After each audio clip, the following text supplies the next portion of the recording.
안녕하십니까. 오늘은 통합사회 윤리 부분에 해당하는 곳을 녹화하기로 하겠습니다. 이게 EBS 교재인데요. EBS 교재 통합사회를 보면은 이게 겉표지 2단원이 이렇게 돼 있어요. 이게 그리스 문자 2에 여학생이 앉아서 책을 보고 있어요. 거기에 인간, 사회, 환경과 행복 이렇게 돼 있습니다. 자, 우리는 인간이죠. 그리고 인간이면서 공동체에 존재하는 사람들이에요.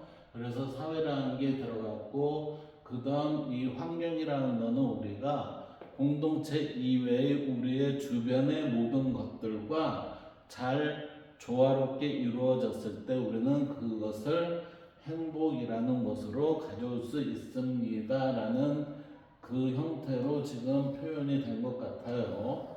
그래서 여기에 보시면은 이 단원에서 다양한 행복의 기준에 대한 이해를 바탕으로 그랬어요. 지금 여기에 대한 이게 목표가 되겠죠. 이 단원의 목표, 다양한 행복 기준에 대한 이해를 바탕으로, 그러니까 다양한 행복의 기준이라는 거는 뭐라고 했냐면은 문화 차이에 따라서 이 행복에 대한 적용이 틀려진다고 그랬습니다. 그리고 삶의 목적으로서의 행복의 의미를 성찰하고, 우리의 삶에 있어서는 목적이 두 가지라고 그랬어요. 하나는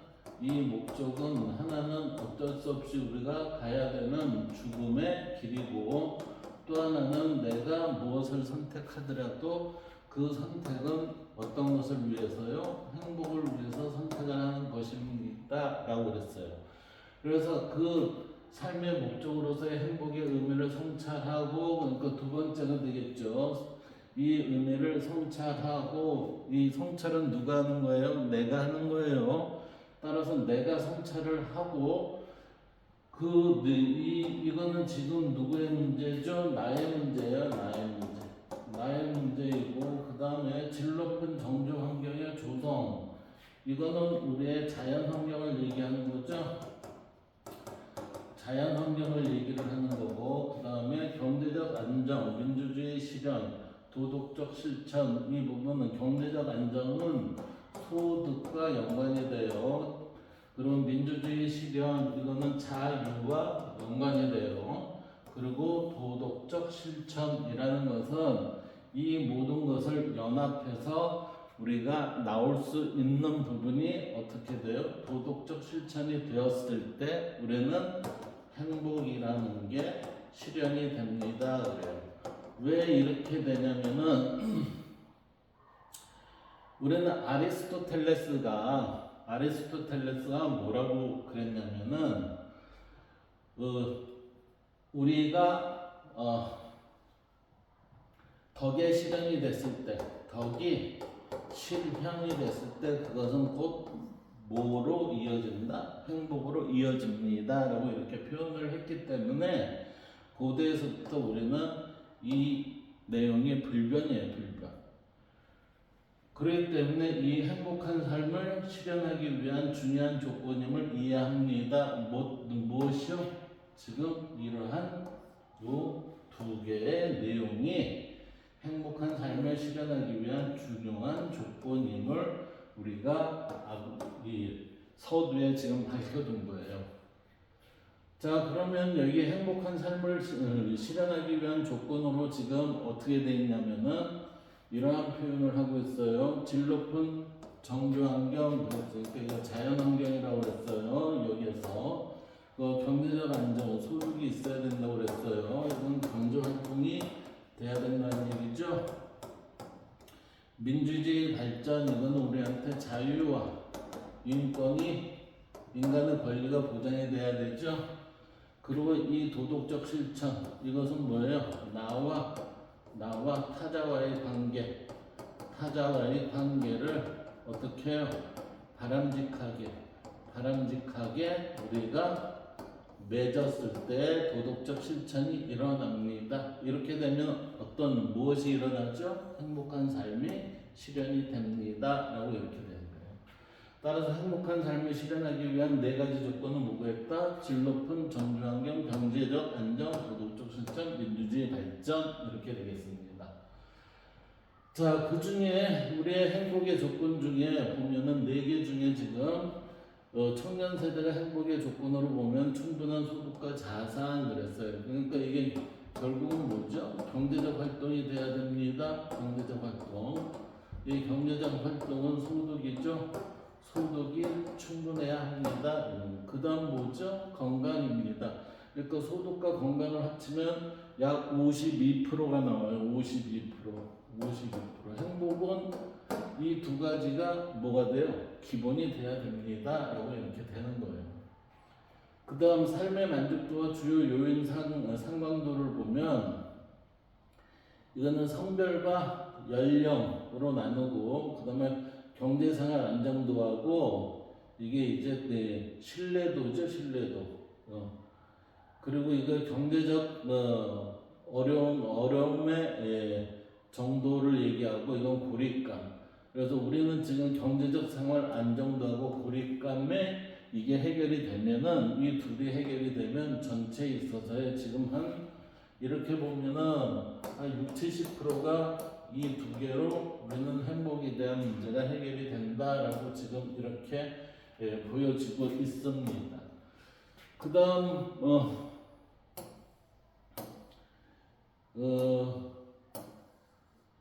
이 위에서 이제 행복의 기준과 의미를 보면 우리는 이 지금 대부분이 우리가 윤리교과서 기준으로 봤을 때 우리의 학습은 서양 윤리학 기준으로 공부를 하고 있어요. 그러다 보니까 소크라테스라는 사람이 여기에 정면으로 등장을 하게 되고 우리의 삶의 만족도가 어떻게 됐어요? 52위입니다. 2021년에서 23년도 거기에는 52위래요. 삶의 만족도에서. 그 다음 국민 행복 지수의 항목은 지금 하나, 둘, 셋, 넷, 다, 일곱, 여덟, 9개 있죠? 그래서 국민 행복 지수는 이 9개의 상황을 보고서 우리는 판단을 하게 됩니다. 라고 해서 9개 항을 제시하고 있습니다. 이제 그 다음 두 번째로 넘어가 봅시다. 이쪽에 넘어가면 행복의 기준과 의미 그랬어요. 행복의 기준과 의미해서 여기에서는 우리가 핵심 개념이라고 해서 행복의 의미, 행복의 기준, 시대적 상황, 지역적 여건 이렇게 살펴봐야 됩니다. 라고 해서 여기에서의 지금 제시가 되어 있죠. 제시가 되어 있는데 이 제시된 것을 좌측에 설명을 먼저 한번 보고 그 다음에 우측 거를 해 나가도록 하겠습니다. 지금 좌측에 보면 헬레니즘 시대에서 이렇게 나온 내용이 있습니다. 이 헬레니즘 시대라는 것은 유럽, 아시아, 아프리카에 걸친 대제국이죠. 이게 누가 건설을 했어요? 알렉산더 대왕이 이것을 전쟁을 통해서 이뤘던 거대한 대륙입니다. 제국. 그래서 알렉산더 대왕이 사망한 시기부터 로마가 이집트를 지배하기 전까지의 시기를 헬레니즘 시대라고 해요. 그러니까 전쟁이 일어나고서 알렉산더 대왕이 죽은 이후로도 지속적으로 이제 그 전쟁이 있었겠죠. 그러니까 이때도 역시 전쟁에 대한 불안에서 해소되지 않은 시기입니다. 이렇게 볼 수가 있을 것 같고, 그 다음에 쾌락의 역설이라고 그랬어요. 이 쾌락의 역설은 보세요. 이 쾌락이란 말은 어디서부터 우리가 많이 접하게 되냐면은 그리스에 있어서의 그리스에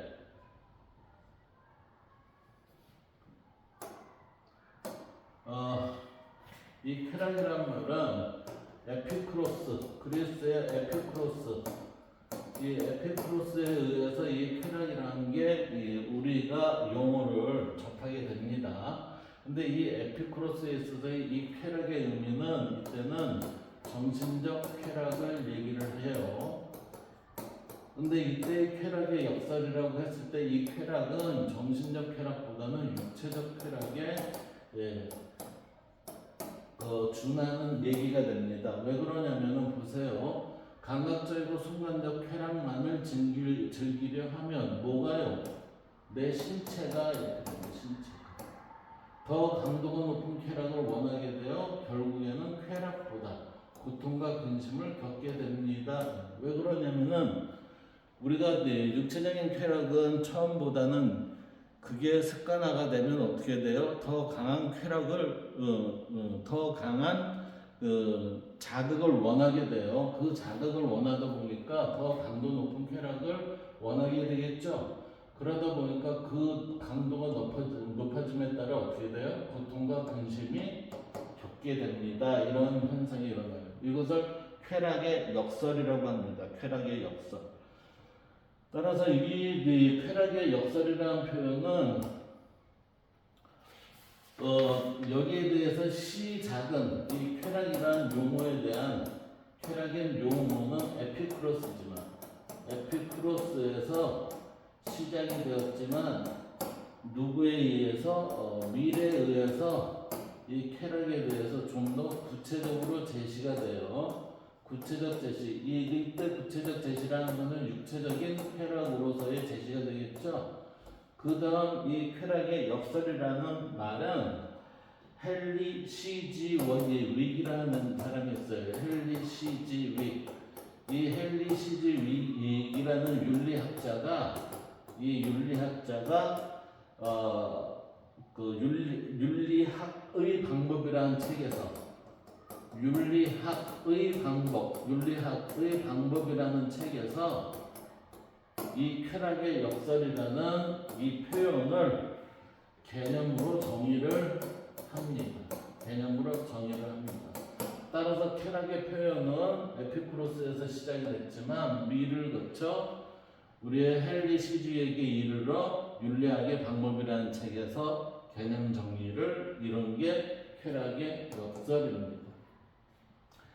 그 다음 이제 스토아파를 봅시다. 스토아파는 키티온. 이 키티온이라는 거는 이게 지명이에요, 지명.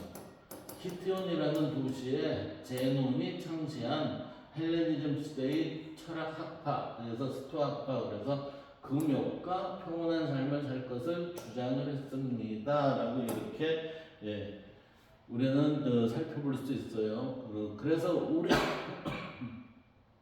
이 스토아파는 헬레니즘 시대에 있어서의 이 두 학파, 커다란 두 학파 중에 하나예요. 하나는 스토아파고 제논의 스토아파고 그 다음에 에피쿠로스 학파예요. 에피쿠로스 학파 이렇게 됩니다. 따라서 헬레니즘 시대의 큰 학파는 에피쿠로스와 스토아파가 있었다. 다음 원죄예요. 원죄는 우리가 기독교 신앙, 유대교, 기독교, 그 다음에 천주교 이러한 그 다음에 영국의 성공회 같은 데에 있어서는 모두 그 흐름이 한 줄기잖아요. 그런 데에서는 모두 이 원죄의 개념이 있어요. 그래서 이 원죄의 개념이 있는데 이 원죄라는 건 뭐냐? 최초의 인간이 우리는 성경에서 아담이라고 그래요. 그래서 아담이 신의 계율을 어기고 이 얘기는 하나님의 지시를 어기고 선악과를 따먹으면서 이 선악과를 따먹었다는 건 뭐죠? 선과 악이 분별이 되죠. 그러니까 이게 분별지를 발생시키는 그러한 행위를 했습니다. 그래서 이것을 뭐라고요? 판도라 상자다라고 얘기하잖아요. 그 선악과를 따먹으면서 생겨난 죄로 그리스도 교회에서는 모든 인간이 태어날 때부터 원죄를 지니고 있다고 본다. 자, 그 다음에 공리주의에 대해서 한번 볼까요? 공리주의는 벤담과 미리의 공리주의예요. 근데 우리는 벤담이 뭐를 얘기를 했냐면은 쾌락과 고통이라는 말을 썼어요. 벤담이 쾌락과 고통이라는 말을 썼어요. 그래서 우리는 공리주의의 원칙은 쾌락은 증가시키고 고통은 감소시키는 그러한 작업을 해야 합니다. 그랬을 때 우리는 많은 사람들이 어때요? 행복함을 가질 수 있습니다. 이 얘기예요. 이때 벤담은 이때 뭐라고 했냐면 쾌락을 양적 쾌락을 얘기를 했어요. 양적 쾌락. 그래서 벤담은 쾌락의 양적 차이만을 고려를 했지만 벤담의 제자 밀은 쾌락에는 양뿐만이 아니라 질도 있습니다. 그래서 질적 차이도 있으며 쾌락의 가치를 측정할 때 양과 질을 함께 고려해야 한다고 보았습니다. 라고 이렇게 얘기를 합니다. 따라서 여기에 보면 쾌락에 대한 얘기를 다시 하면 이 쾌락의 시초는 어디에서 나왔어요? 에피쿠로스에서 나왔어요. 에피쿠로스. 이 에피쿠로스에서 나온 것을 벤담이 차용을 합니다. 이때 벤담은 차용을 하면서 쾌락과 고통이라는 두 군주가 우리의 삶을 지배하고 있습니다. 라는 표현이 있어요. 이 표현이 나오면 그거는 공리주의 벤담의 글이구나 이렇게 생각하시면 돼요. 벤담이 이렇게 양적 공리주의를 얘기하고 밀은 어떻게 해요? 질적 공리주의를 얘기를 합니다. 그때 이 공리주의의 원리가 뭐죠? 최대 다수의 최대 행복 이렇게 되는 거죠. 이것이 공리주의의 원칙입니다. 이 원리. 그 다음 봅시다. 도가사장가 노자의 행복감. 도가 그러면 우리는 노자와 장자를 얘기를 해요. 노자는 이 도덕경에 대한 가르침이 있었고 그 외에 장자라는 책에서 오화식으로 많은 글을 남겼습니다. 자, 노자의 입장에서 볼까요? 도가사상가인 노자의 행복가는 노자는 인위적 규범과 제도가 더해지지 않은 그랬어요.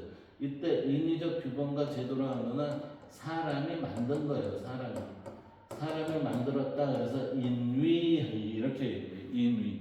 그래서 이 인위적인 게 더해지지 않은 자연 그대로의 소박한 본성. 그래서 자연 그대로의 소박한 본성 이것을 뭐라고 해요? 아무것도 하지 않은 것 같은. 그래서 이걸 무위 그래요. 무위. 그래서 인위와 무위는 반대 개념으로 적용이 되고 있습니다. 그래서 무위는 없을 무자에다가 이게 할 위자예요. 할 위. 그래서 무위 인위적인 행함이 없는 자연 그대로의 것이 나와야 됩니다. 약간 무위, 자연 이렇게 얘기를 하고 있습니다. 그래서 유지하는 무위 자연의 삶을 이상적이라고 보았다라고 이렇게 노자의 행복가는 얘기하고 있습니다. 자, 그러면 여기에서 이제 다시 이 위로 올라가서 우측의 이 내용을 한번 살펴보도록 합시다. 행복의 의미와 기준 그랬어요. 행복의 일반적 의미는 그랬습니다. 행복의 일반적 의미는 어디에서요? 생활에서 충분한 만족과 기쁨을 느끼는 상태 그랬어요. 만족과 기쁨을 느끼는 상태를 우리는 뭐라고 했어요? 행복감이라고 그랬습니다. 뒤에 행복이 아니라 감이라는 거는 이거는 이회적일 수도 있다는 거예요. 따라서 여기에서의 충분함이라는 것은 지속성을 얘기하는 거예요. 지속성을 얘기하다 보니까 생활에서 지속적인 행복감을 가지면 그것을 우리는 궁극적인 행복이 실현이 됐습니다. 이렇게 표현할 수 있는 겁니다. 이게. 그런데 일반적 의미에서는 어때요? 생활에서 충분한 만족과 기쁨을 느끼는 상태입니다. 그러니까 요거는 여기를 띄어서 하면 이거는 행복감 이렇게 돼요. 그러니까 감이라는 얘기는 결국은 뭐죠? 감이라는 얘기는 느끼는 상태. 이 감이라는 거는 결국은 우리가 만족 또는 성취감 이 정도 두 가지의 표현으로 이 감이 얘기가 될 수 있겠죠. 그 다음 행복의 기준을 볼까요? 시대적 상황에 따른 행복의 기준 그랬어요. 이때 시대적 상황이라는 거는 시대와 지역에 따라 우리는 다른 행복의 기준이 있습니다. 이 얘기예요. 이때 시대라는 건 뭐죠? 시간이죠. 그 다음에 지역은 공간이죠. 따라서 시간과 공간을 엮으면 거기서 뭐가 일어나요? 문화가 발생이 됩니다. 따라서 우리는 이 행복의 기준은 문화에 따라서 행복의 기준이 달라집니다. 라고 이렇게 표현을 한 것이라고 보고 이해했으면 좋겠습니다. 그래서 여기에 보면 지금 뭐라고 했어요? 같은 지역이라도 시대에 따라 지배적인 가치와 사상, 사회 모습 등이 변하며 행복의 기준에 영향을 줍니다. 같은 지역, 어디에요? 우리 한반도를 생각해 봅시다. 그때 고려시대와 조선시대와 그 다음에 지금 우리가 대한제국 시절과 그 다음에 지금의 대한민국의 시절을 보세요. 이때에 있어서 고려시대 때는 뭐가 불교가 창성을 했죠. 그러니까 불교 문화에 익숙한 형태의 삶이 행복의 기준이 됐을 거고, 조선시대 때는 뭐예요? 불교보다는 유교 문화 위주의 삶을 살았죠. 그러니까 이때는 유교적 문화에 익숙했었던 그러한 삶에 우리의 그 행복의 기준이 됐고, 대한제국은 결국은 뭐예요? 일제치하죠. 일제치하에서는 어떤 게 행복의 기준이었어요? 우리가 자유를 위한 독립을 쟁취를 했을 때 이때 행복에 대한 기본 바탕을 만들어 나가는 겁니다. 이렇게 돼 있죠. 대한민국 지금의 현재는 어때요? 세계 10위의 경제대국이고 군사력은 세계 6위에 해당이 된대요. 그러면서 여기에서의 이 행복의 기준은 뭐예요? 우리는 교과서적으로 보면 뭐라고 그랬어요? 다양한 기준이 있습니다. 그러면서 경제적, 사회적, 환경적이라는 표현을 사용하고 있습니다. 이렇게요. 그래서 이때의 이 사회에 대한 이 포괄적인 표현을 우리는 여기서 뭐라고 그랬어요? 지배적인 가치, 그 다음 사상, 사회 모습 등 이것으로 지금 다양한 기준해서 여기에 뭐라고 그랬어요? 시대적 상황을 이렇게 정리를 하고 있습니다. 자, 이제 선사시대를 볼까요? 선사시대 때는 우리가 자연재해나 동물의 위협으로부터 안전을 확보하는 게 일단은 제일 중요했겠죠. 내가 우선 생존해야 되고, 그 다음에 생존하기 위해서 먹이를 확보를 해야 되죠. 그러니까 식량 확보가 생존하는 것이다. 그래서 선사시대 때는 이게 중요했다. 자, 고대 그리스 시대 때는 아리스토텔레스가 행복에 대한 정의를 이 사람이 했어요. 그래서 우리는 이 행복에 대한 정의를 동서양 막론하고 모두 이 사람의 정의를 지금 사용하고 있는 것 같아요. 행복은 인간 삶의 궁극적 목적이라고 그랬죠. 그러면서 최고선이라고 그랬습니다. 따라서 우리는 행복이 실현이 됐습니다. 행복이 실현됐다는 얘기는 뭐죠? 최고선을 우리는 행하고 있습니다. 이렇게 되는 거예요. 이게. 그리고 또 이성을 탁월하게 발휘할 때 그랬어요. 이성을 탁월하게 발휘할 때, 이 이성을 탁월하게 발휘할 때에 있어서 이 탁월하게 발휘한다는 것은 우리한테 뭐가 있어요? 탁월성이라는 원리가 있습니다. 뭐에 따른 원리요? 이성에 따른 원리가 있습니다. 근데 이때 이성은 제가 누누이 얘기를 하지만 윤리를 가르치면서 이성의 의미는 두 가지가 있습니다 라고 그렇게 얘기를 해요.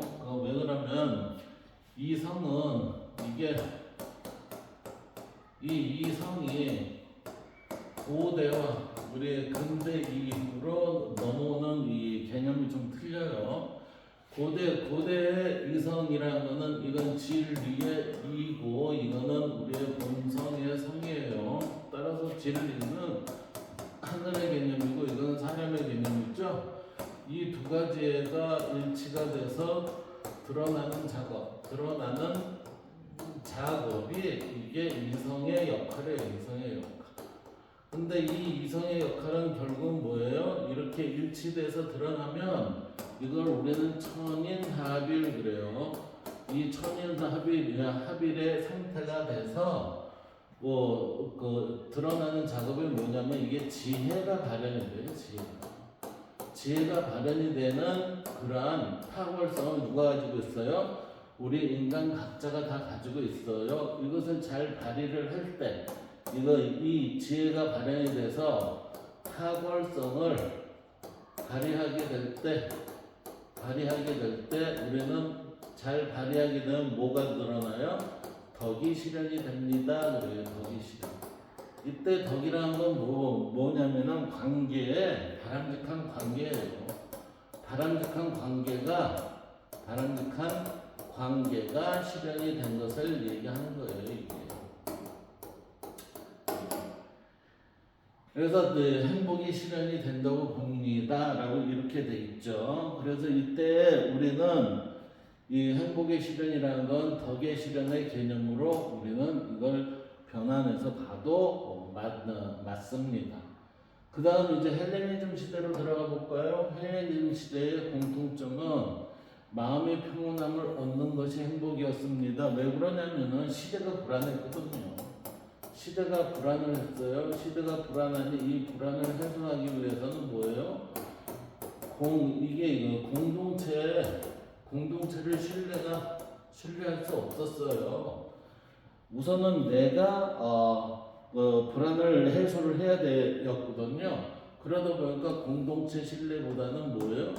개인적 성향이 강했습니다. 개인적 성향이 강하다 보니까 내가 마음이 불안하면서 이것을 해소를 해야 됩니다. 그러다 보니까 이거를 해소하기 위해서는 내가 어떤 마음이요? 평정심이 유지가 돼야 됩니다. 라고 해서 평정심 유지를 요구를 했고, 또한 이게 어디냐면 에피쿠로스 학파였어요. 근데 또 다른 학파는 우리는 스토아 학파라고 그랬죠. 이 스토아 학파에서는 어땠냐면은 정념이라는 표현이 있어요. 이 정념이라는 거는 우리가 여러 가지 잡스러운 생각과 고민 등등의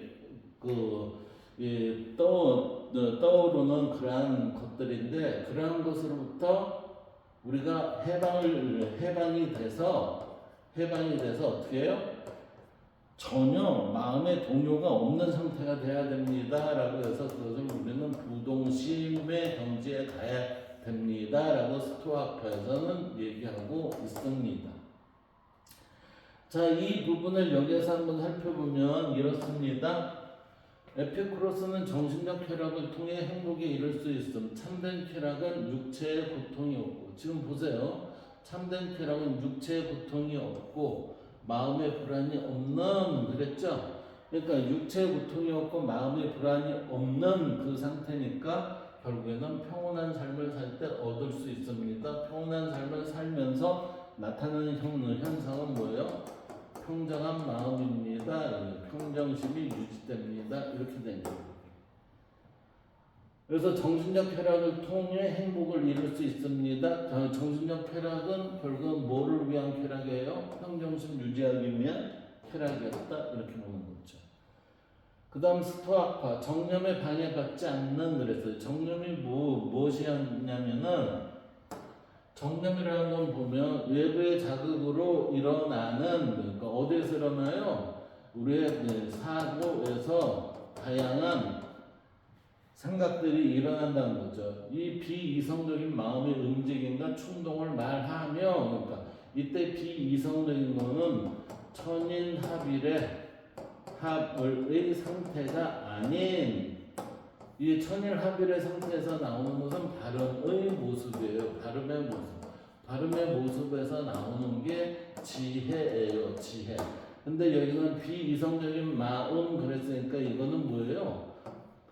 이게 부정의 뜻을 지닌 그런 마음의 움직임과 충동을 말하며 그랬으니까 부정의 뜻을 지닌 것은 뭐겠어요? 여기서 욕망, 욕심, 이런 것들이 이제 얘기가 되는 거겠죠.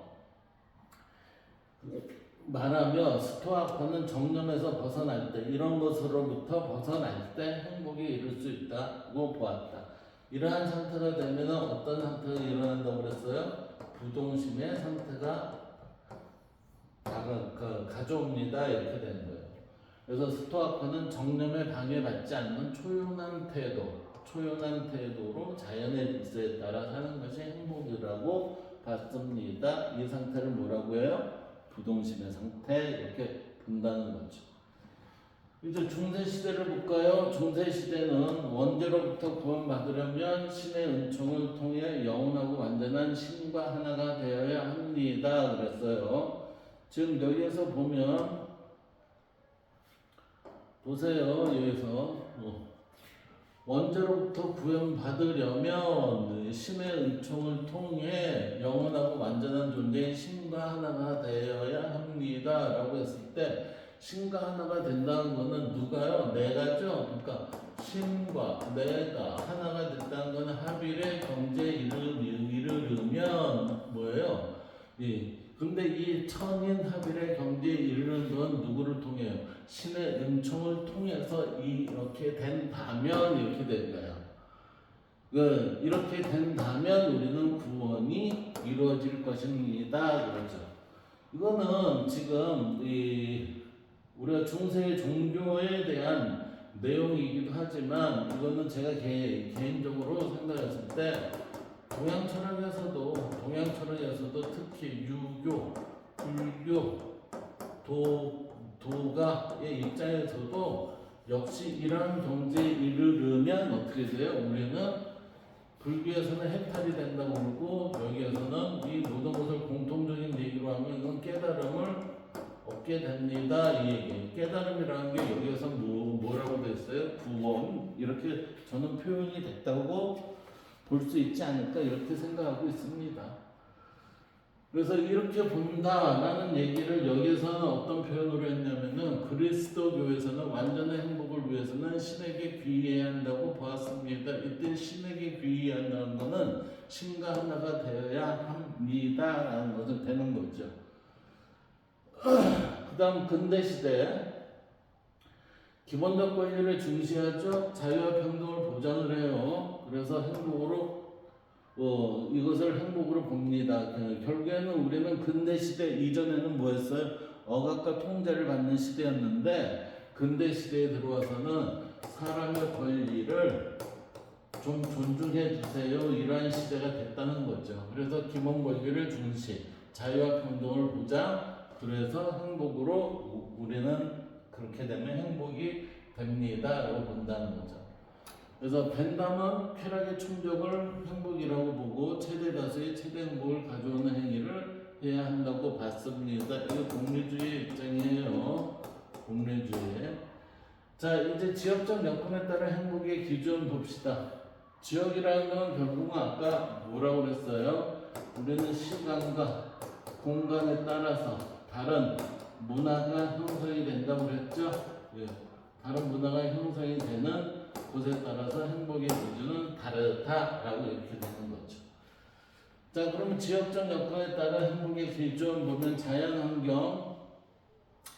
자연환경과 인문환경이 있어요. 그래서 행복의 기준은 우리는 크게 살펴보면 두 가지로 살펴볼 수 있습니다. 뭐로요? 하나는 자연환경, 하나는 인문환경. 이거는 누가 만들어요? 이거는 생태계가 만드는 거죠. 이건 누가 만들어요? 인문환경은 우리가, 내가, 인간이, 우리가 이렇게 만드는 거예요.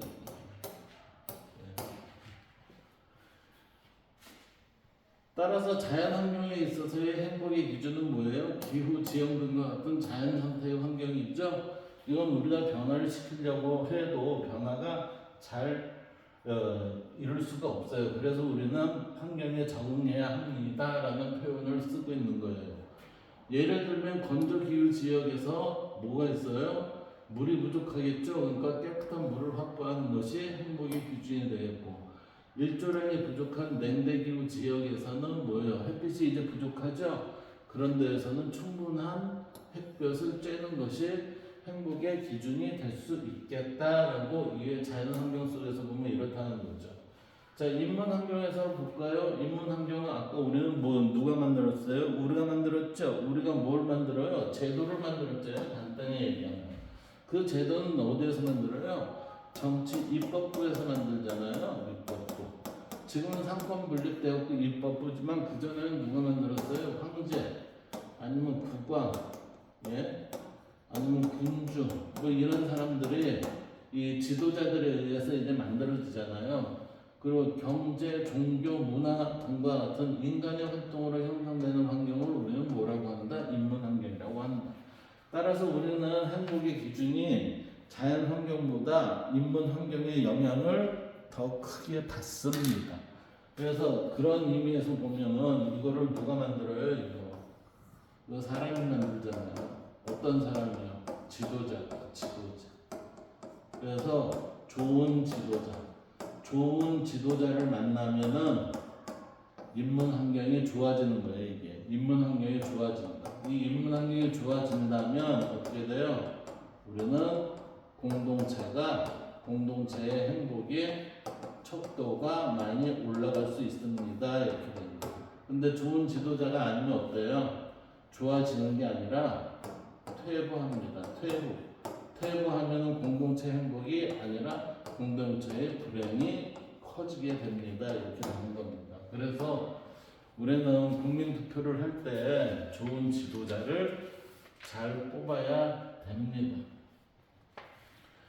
자, 인문환경의 행복의 기준을 볼까요? 여기 보면 경제적으로 빈곤한 지역에서는 빈곤에서 벗어나는 것, 분쟁과 전쟁이 있는 지역에서는 평화로운 삶을 사는 것, 민주주의가 정착되지 않은 지역에서는 정치적 자유를 실현하는 것, 종교를 억압하는 지역에서는 종교의 자유를 실현하는 것, 유교 문화권에서 하늘이 부여한 도덕적 본성을 보존하고, 그러니까 이게 뭐예요?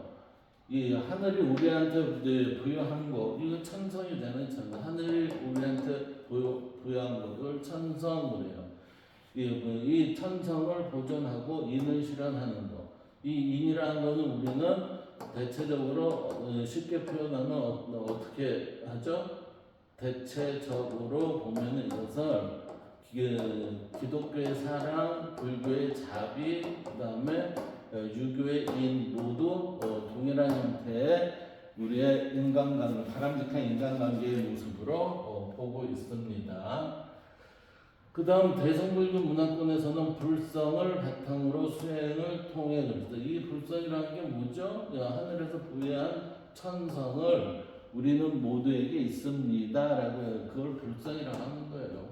불성을 바탕으로 수행을 통해 해탈의 경지에 이르는 것입니다. 이때 불성의 의미를 볼까요? 대성불교에서는 생명을 지닌 모든 존재에게 부처에 이를 수 있는 성품이 본래 갖추어져 있다고 보았다. 모두 우리는 씨앗이 우리는 그 기독교적으로 얘기하면 씨앗이라는 소리를 하죠. 선생님이 이제 저 함석헌이라는 사람한테 배웠을 때 그 사람이 썼던 책이 씨앗의 소리예요. 씨앗의 소리. 굉장히 유명한 책인데 이 함석헌 이 사람이 씨앗의 소리에 편집 해서 한 10년간 이거를 했었던 것 같아요. 좋은 기독교의 좋은 내용들이 굉장히 많이 들어있던 책입니다. 그래서 이러한 CR과 같은 것을 우리는 뭐라고 해요? 불성 이렇게 얘기를 한다는 거예요. 이게. 이 불성은 우리가 어디에서 내려와요? 유교적으로 보면 천성, 하늘이 부여한 성품입니다. 그래서 천성 이렇게 말하기도 합니다. 하늘이 부여했어요. 하늘이 부여했다는 건 천리죠. 도덕적 본성, 내가 본래의 성품을 여기와 일치되는 거, 이게 뭐예요? 이게 천인합일이지. 천인합일이 돼서 이것을 나와 공동체에 공동체 이것을 발현시키는 것 이것을 뭐라고 해요? 우리는 그것을 도덕이라고 얘기합니다. 그것을 한말로 얘기하면 뭐예요? 유리에서는 인 이렇게 된다는 겁니다. 자, 그 다음 넘어가 봅시다. 여기에 보면 이제 자료 탐구인데 여기에 여기서부터 지금 나눠서 이제 내려가 봅시다. 그 서양 사상가들의 행복관 그랬어요. 인간의 좋음은 그랬어요. 인간의 좋음은 이 좋음이라는 말은 결국은 어디에서 나와요? 플라톤의 국가에 보면 플라톤 국가에 보면은 이 좋음이란 말이 아리스토텔레스 그 다음에 소크라테스 이러한 사람들이 모두 좋음이라는 표현을 썼던 것 같아요. 그래서 인간적인 좋음은 덕에 따른 영혼의 활동입니다. 그러니까 덕에 따른 영혼의 활동 그랬어요. 이때 덕에 따른 영혼의 활동 그랬거든요. 이때 이거는 우리가 이 영혼의 활동이라는 거는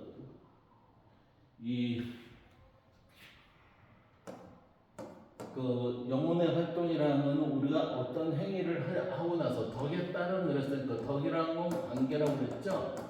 관계니까 관계는 뭐죠? 실천이죠. 실천이니까 이게 행위예요. 행위의 결과에 따라서 영혼의 활동이 이루어집니다. 이런 사례를 제가 보기에는 이거는 덕에 따른 영혼의 활동은 봉사 후 예를 들면 봉사 후 나타나는 정신적 쾌감 같은 거 이런 걸로 볼 수 있지 않을까요? 그래서 인간적인 좋음이라는 거는 봉사 후 나타나는 정신적 쾌감 같은 것 아니겠습니까? 이렇게 저는 생각을 해요. 그 정신적 쾌감이라는 거는 뭐죠? 결국 인간적인 좋음입니다. 이렇게 됐죠? 인간적인 좋음은 결국은 우리한테 어떤 것을 갖다 줘요? 행복감을 갖다 줍니다. 그래서 행복을 느끼게 합니다. 라고 이렇게 전개가 될 수 있지 않을까 저는 보고 있어요. 덕이 여럿이라면 그중 최상이며 가장 완전한 덕에 따르는 영혼의 활동. 지금 보세요. 덕이 여럿이라는 얘기는 우리가 나의 행위가 다양하게 할 수 있죠. 그 행위가 다양한 행위 중에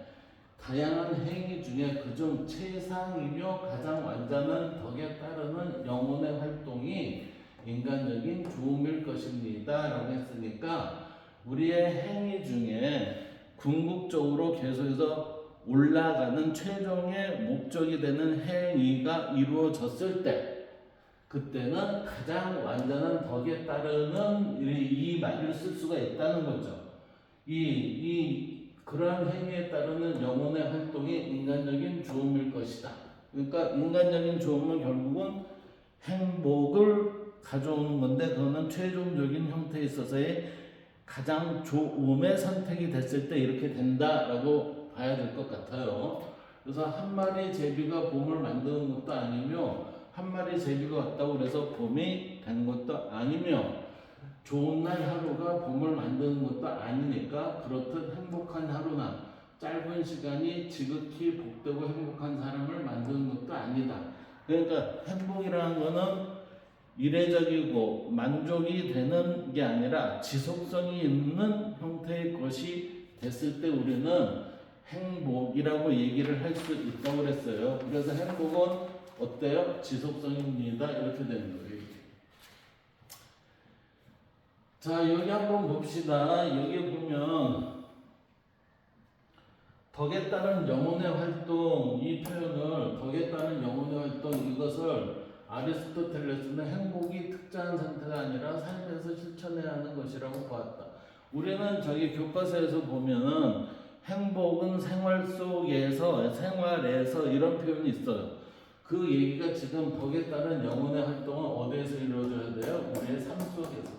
생활 속에서 이루어져야 됩니다. 이렇게 됩니다. 만약 여기가 아닌 다른 곳에서 있다 보면 그거는 행복과는 연관이 없습니다. 이렇게 봐도 상관이 없습니다. 이렇게 되는 거죠. 자, 이 지문이 어디에서 나왔어요? 아리스토텔레스 니코마스 윤리학이죠. 니코마스 윤리학은 아리스토텔레스가 자기 자식을 가리키기 위해서 만든 책자가 니코마코스 윤리학입니다.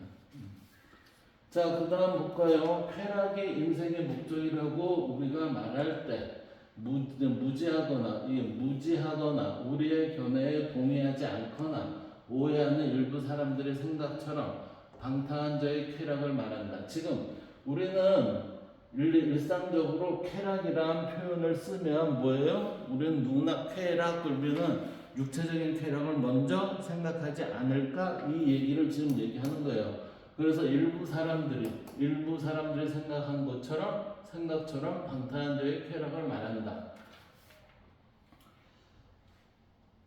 말한다거나 관능적 향락에서 주어지는 쾌락.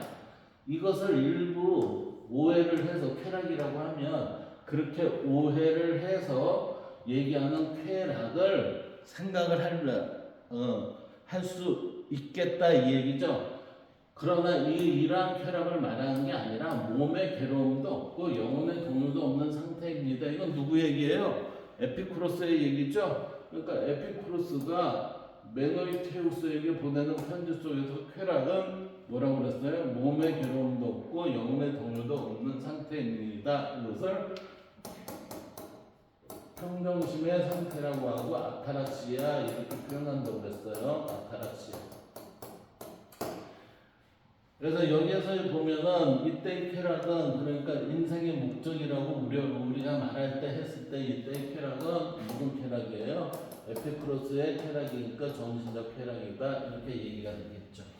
그래서 에피쿠로스는 감각기관에 작용했다는 쾌락은 괴로움을 가져올 수 있으므로 정신적 쾌락을 추구해야 한다고 보았다. 그 다음 볼까요? 지금까지 내가 얼마나 길을 잃고 방황했는지 모른다. 그리고 결국 어디에서도 좋은 삶이라는 것은 행복이죠. 행복한 삶은 발견되지 않았다. 그것은 부명성 향락에도 없고 어디에도 없다. 그럼 좋은 삶, 행복은 어디에 있는가?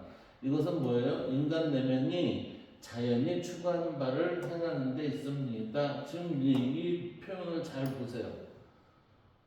자, 이 표현은 인간 내면이 자연이 추구하는 바를 행하는 데 있습니다. 그러니까 인간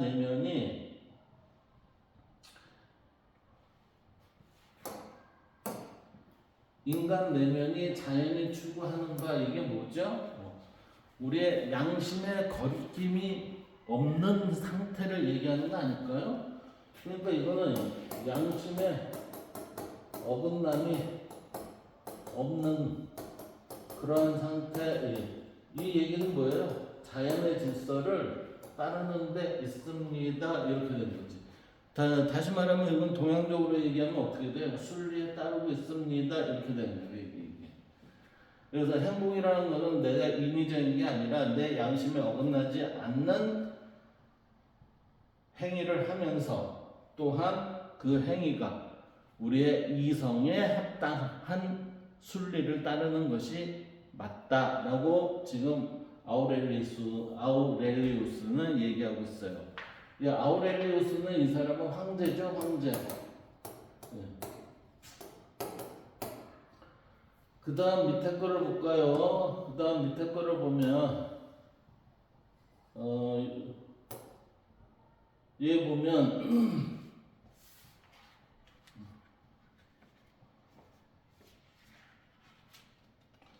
서양 사상가들은 그랬어요. 서양 사상가들은 앞에 이게 안 보이는데 앞에 이게 서양 사상가들은 갖춰야 한다고 보았다. 아리스토텔레스는 이성이 탁월하게 발휘되는 영혼의 상태인 덕 그랬어요. 덕에 따르는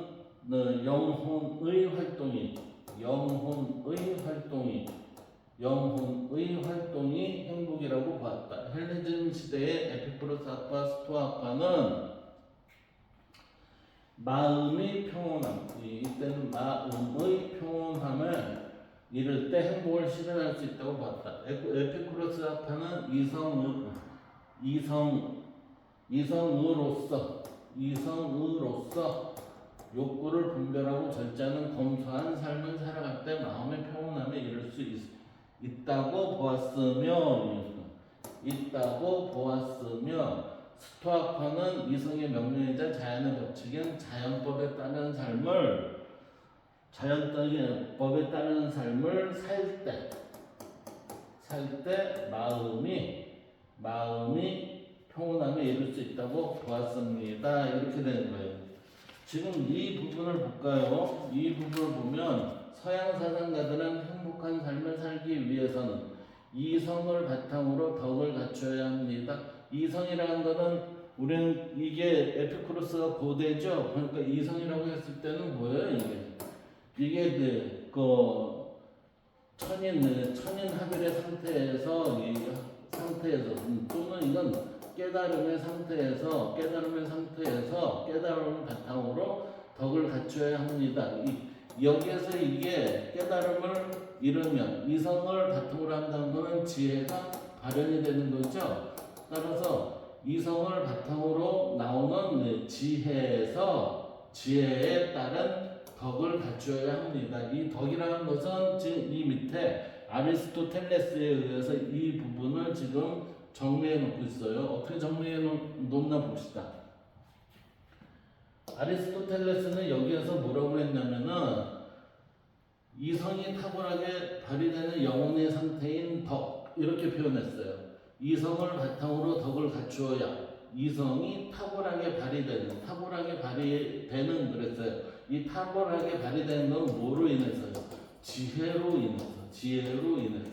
여기서는 지금 과정이 없어요. 그러니까 이성을 바탕으로 덕을 갖춰야 합니다 그랬어요. 근데 여기에서는 지금 뭐라고 그랬어요? 아리스토텔레스는 이성이 탁월하게 발휘되는 그랬어요. 이때 탁월하게 발휘된다는 건 지혜로 인해 이 지혜의 근본 원리를 누가 가지고 있어요? 내가 가지고 있잖아요. 그 가지고 있는 것을 우리는 탁월성이라고 아리스토텔레스는 얘기하고 있어요. 그래서 이성이 탁월하게 발휘되는 영혼의 상태, 그러니까 탁월하게 발휘되는 영혼의 상태라는 거는 좋음을 느끼는 거죠. 좋음을 느끼는 상태가 덕에 따르는 영혼의 활동이 행복이라고 합니다.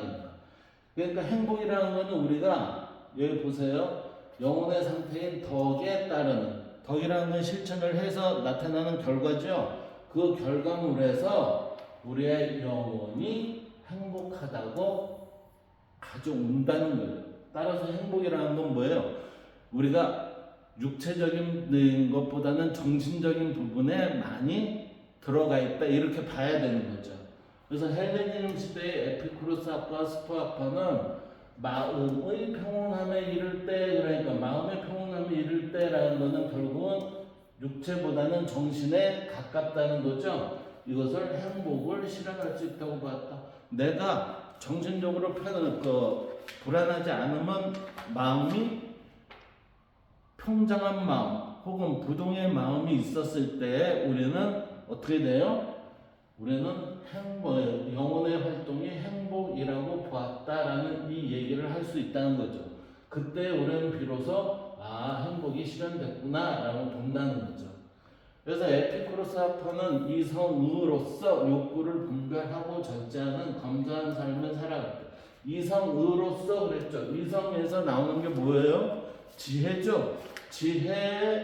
지혜로서 욕구를 분별하고, 이 욕구라는 것은 내가 양심에 어긋나지 않는 그러한 행위를 하고 또 절제하는 검소한 삶을 살아갈 때 마음이 평온함에 이를 수 있다고 보았으며, 스토아파는 이성의 명령이자 그랬어요. 이성에서 뭐가 나와요? 지혜가 나오죠. 지혜에 따른 그 명령이자 자연의 법칙인 자연법에 따르는 삶을, 이때의 자연법에 따르는 삶이라는 거는 결국은 뭐예요?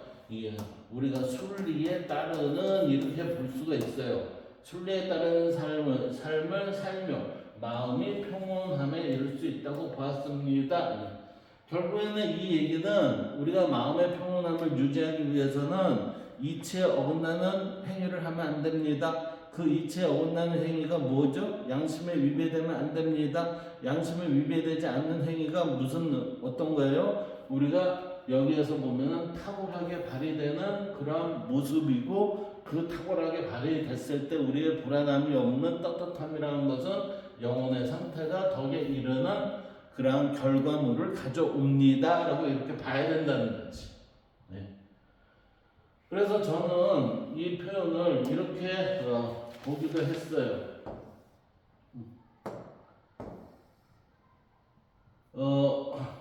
자연법에 따른 삶, 자연법에 따르는 삶이라는 거는 그 진리에 따르는, 예,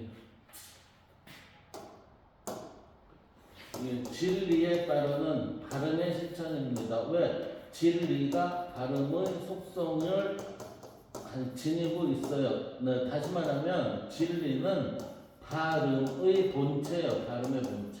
발음의 본체가 우리의 발음의 속성을 따르면서 이 발음이 실천이 됐을 때 우리는 이성의 명령에 부합한 행위를 하고 있다, 또는 자연의 법칙을 따른다, 자연의 질서를 따르고 있다. 이것을 우리는 따르는 것을 순리라고 하고, 이 순리를 우리가 무엇이라고 한다? 자연법이라고 표현할 수 있다. 이렇게 된다는 거예요. 이게. 자, 그러면 여기에서 하나 더 우리가 한번 짚고 들어가야 될 게 있어요. 자연법이라는 게 어디서 많이 나오냐면 토마스 아퀴나스가 자연법이라는 얘기를 많이 사용하고 있어요. 그런데 이 자연법이라는 거는 애당초 어디에서 나오냐면은, 이 자연법 사상이라는 건 지금 스토아파에서 나왔다고 그랬죠? 그러니까 토마스 아퀴나스는 지금 스토아파의 이 자연법 사상을 자신의 사상적 체계로 끌어왔던 분입니다. 반면에 이 자연법의 출발점은 어디서 나왔냐면, 스토아파가 누가 만들었어요? 제논이죠, 제논. 그래서 제논에 의해서 자연법이라는 게 출발이 돼요. 이때 자연법을 제논은 뭐라고 했냐면 로고스라고 했어요. 로고스. 그래서 이 로고스라고 한 것을 그 다음에 그 크리시포스라는 사람에 의해서 그 로고스가 어떻게 표현이 되고 있냐면, 우주를 지배하는 이성이랬어요. 우주를 지배하는 이성으로 보고 있고, 이것을 우리는 로고스라고, 여기에서 사용했던 로고스를 그대로 다시 사용을 하고, 그리고 이때 뭐를 자연법을 체계화를 해요. 따라서 자연법이라는 언어를 출범시킨 사람은 제논인데, 이것을 체계화시키는 사람은 크리시포스고, 이것을 크리시포스가 체계화해서 이거를 현실에 적용한 사람이 있어요. 현실에 적용한 사람이 키케로예요. 키케로. 시제라고 얘기하죠. 키케로가 이게 이 자연법에 따라서 정치, 법 이러한 것으로 활용을 합니다. 정치, 법 이러한 것으로 우리를 그 자연법 사상으로 이러한 것을 기준을 만들게 돼요. 이게. 그래서 자연법은 제논의 자연법에서 출범이 돼서 크리시포스가 이것을 체계화를 하고, 체계화된 것을 키케로가 어떻게 해요? 이것을 우리의 현실 속에서 녹아들이게 만든 사람입니다. 자, 이제 여기에서 밑에 부분 공자까지 봅시다. 공자의 행복관을 보면 거친 밥을 먹고 고깃국이 아니라 물을 마시고 좋은 베개가 아니라 팔베개를 그랬어요. 여기서 팔베개를 하고 자는 속에도 즐거움이 있다. 정의롭지 못한 부귀는 나에게는 뜬 구름과 같다. 거친 밥이나 냉수를 국으로 먹어야 하는 상황은 공자조차도 실제로 반길 상황은 아니지만 그것을 벗어나는 것이 불의와 바꾸는데 대가라면 차라리 이것들 속에서 마음의 자유를 즐긴다는 말이다. 이를 공자는 한마디로 뭐라고 설명을 해요? 이게 설명합니다.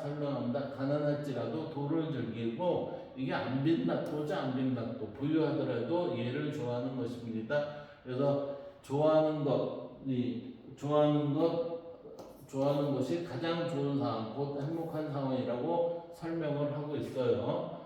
이 설명에 대해서 지금 여기 봅시다. 거친 밥을 먹고 물을 마시고 좋은 배가 아니라 팔베개를 하고 자는 속에도 즐거움이 있습니다. 이게 뭐예요?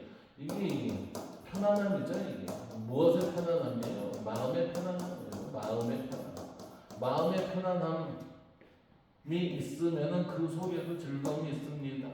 정의롭지 못한 그랬으니까 이건 불편함이죠. 부귀는 나에게 구름과 같다. 뜬 구름과 같다.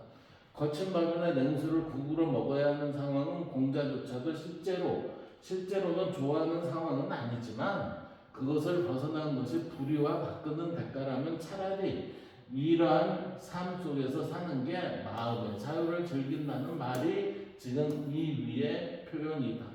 이를 공자는 한마디로 설명을 해요. 가난할지라도 도를 즐기고 부유하도록 이해를 좋아하는 것이다. 그러니까 이치에 어긋나는 것은 하지 말자 이 얘기죠. 그래서 이러한 것이 가장 좋은 상황이고 곧 행복한 상황이라고 설명을 하고 있습니다. 자, 그 다음 여기에 보면 여기 밑에 보면 공자는 그랬어요. 공자는 배움을 통하는 기쁨과 친구와 교류하는 즐거움 그리고 도덕적인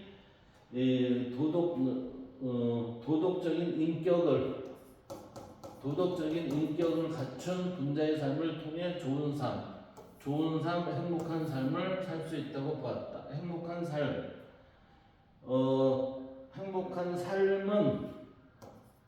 삶은 배우고 익히는 학습 과정, 남과 더불어 살아가는 삶, 자기 완성의 군자적 삶이 실천에 의해 완성된다. 공자에 따르면 이러한 행복한 삶은 군자가 인에 의한 정치를 펼칠 때 가능합니다. 그랬어요. 결국은 공자는 계속해서 떠돌아다니면서 상갓집 개 모양 개와 같다라는 그러한 웃음거리는 비아냥되는 사람들의 말을 들으면서 계속해서 내가 정치를 할 수 있게끔 자리 좀 주세요라고 나를 쓰세요 했던 건 뭐예요?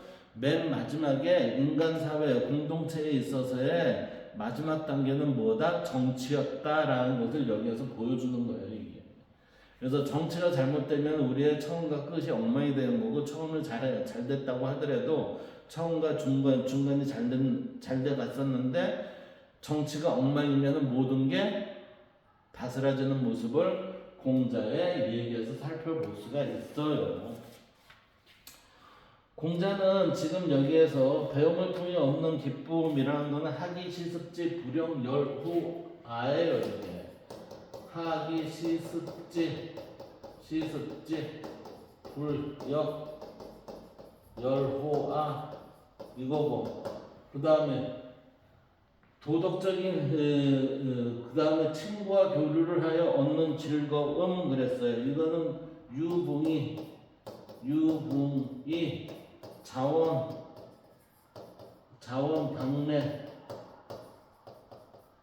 자원방래하여 불역락호와 란 표현이고 이거는 그 다음에 도덕적 인격을 갖춘 군자의 삶 이 얘기는 뭐냐면은 인부지의 불온하고 사람이 부지 남이 알아주지 않는다 하더라도 인부지 이 불온하고 화내지 아니하고 불온하고 불력 군자 호라 이렇게. 그래서 우리는 이 공자는 이게 논어의 하기 편에 나오는 건데 제일 처음에 나와요. 하기 시습지 불력 여러화 이 얘기는 결국은 무슨 표현이에요? 배움을 통해 얻은 기쁨과 배움을 통해 얻은 기쁨과 이게 하기 시습지 불력 여호와 그 다음에 친구와 교류하며 얻는 즐거움 이게 유붕이 자원상례 불력 낙호와 이렇게 되고 도덕적인 인격을 갖춘 군자의 삶을 통해 이것은 결국 인부지 불엄이 불력 군자호라 이렇게 얘기되는 거예요. 이게 하기편에 이게 첫 번에 나오는 이 세 개의 문장인데 이것을 통해 봤을 때 우리는 이 세 가지만 잘 즐겨도 우리의 삶은 좋은 삶, 행복한 삶을 살 수 있다고 누가요? 공자는 봤습니다. 이렇게 되는 거예요. 따라서 행복한 삶은 배우고 익히는 과정이죠. 이거죠. 그 다음에 남과 더불어 살아가는 삶이죠. 이거죠. 그 다음에 자기 완성의 군대적 삶 이거죠. 결국은 여기에서 보면은 이거는 하기 시습지 불량용 누구의 문제예요? 이건 나의 문제예요. 이거는 유분이니까 친구죠. 이건 관계의 문제예요. 관계. 그리고 이거는 다른 사람과의 관계에 있어서의 아무리 다른 사람이 나를 알아주지 않는다 하더라도 이 얘기는 뭐죠? 결국은 다른 사람과의 관계가 아니라 내 마음이 편하면 내 마음이 편안하면 되는 것이다. 다른 사람의 그 시각을 나는 별로 중요치 않아요. 왜? 내가 이러한 기쁨도 있고 이러한 주변과의 관계도 있기 때문에 내 마음은 단지 편안할 뿐입니다. 이렇게 된다는 거죠. 그래서 공자에 따르면 이런 행복한 삶은 공자가 인에 의한 정치를 펼 때 가능합니다. 이때 인이라는 게 뭐죠? 사람의 정신이며 인간다움인 인을 실현해야 한다고 주장했습니다. 그러네요. 이때 인은 우리는 기독교에서 사랑, 불교에서의 자비와 같은 그러한 경제의 내용을 우리는 인 그렇게 얘기하고 있습니다. 이제 우측에 있는 문제를 한번 보도록 합시다. 우측에 있는 문제를 보면 처음부터 봅시다. 처음부터 OX 표시인데 시대적 상황과 상관없이 행복의 기준은 동일합니다. 행복의 가치는 동일하지만 행복의 기준은 뭐라고 그랬어요? 다양하다고 그랬죠? 그렇기 때문에 이것은 뭐예요? X입니다. X. 이게 왜 기준이 들어갔기 때문에 그래요. 에피쿠로스는 정신적 쾌락을 통해 행복에 이룰 수 있다고 봤죠? 육체적 쾌락이 아니에요. 강수량의 적은 건조기지역은 물이 부족하므로 깨끗한 물을 확보하는 것은 행복의 조건이 된다고 그랬죠? 여기서 조건 그랬잖아요. 여기는 행복에 이룰 수 있다 이렇게 돼 있고, 그 다음에 경제와 같은 인문 환경도 자연 환경과 마찬가지로 인간의 행복에 영향을 끼치죠. 그래서 우리는 행복에는 인문 환경과 자연 환경에 영향이 있다 이렇게. 자, 그 다음 스토아커는 정념에 방해받지 않는 초연한 태도로 자연의 질서에 따라 살아야 된다고 그랬죠. 그래서 스토아커는 뭐예요? 자연법을 누가 자연법을 창시한 사람이 처음 썼던 사람이 누구라고 그랬어요? 제논이라고 그랬죠. 제논이 처음으로 써서 자연법의 출발점이 됐어요. 자연법의 출발점. 따라서 자연의 질서에 따라라는 얘기가 됩니다. 유교문화권에서는 하늘이 부여한 도덕적 본성을 보존하고 인이죠. 불상이라는 거는 이건 불교예요. 불교 문화권. 그 그 다음 볼까요? 이제 선사시대는 주변 환경으로부터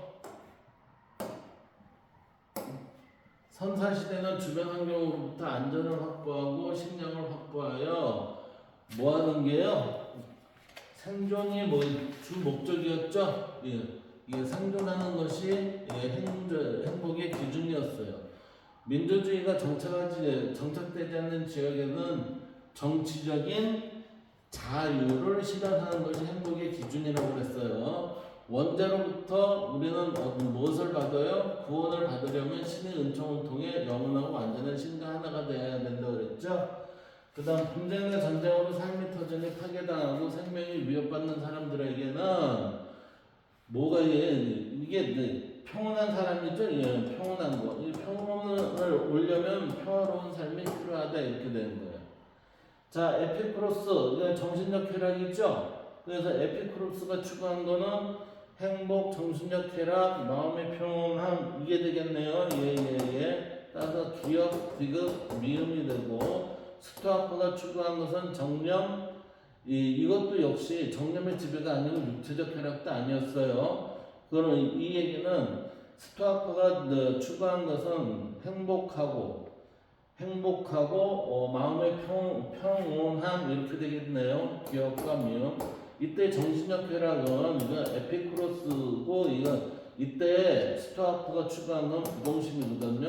부동심인데 이 부동심이라는 게 뭐죠? 정념으로부터의 해방이에요.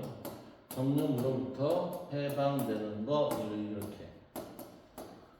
그 다음 볼까요?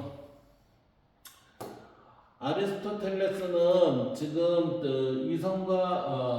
이성과 덕을 얘기를 했죠. 이성을 탁월하게 발휘를 하면 뭐가 돼요? 이성을 탁월하게 발휘를 하면 우리는 그것이 곧 덕이 됩니다. 그래서 이성이 탁월하게 발휘될 때 우리는 그것을 덕의 실현입니다. 이렇게 얘기했어요.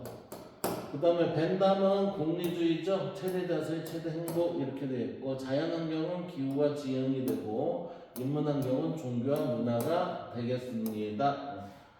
자, EBS 교재 첫 번째 시간은 윤리 첫 번째 시간은 오늘 이걸로 마무리하도록 하겠습니다. 감사합니다.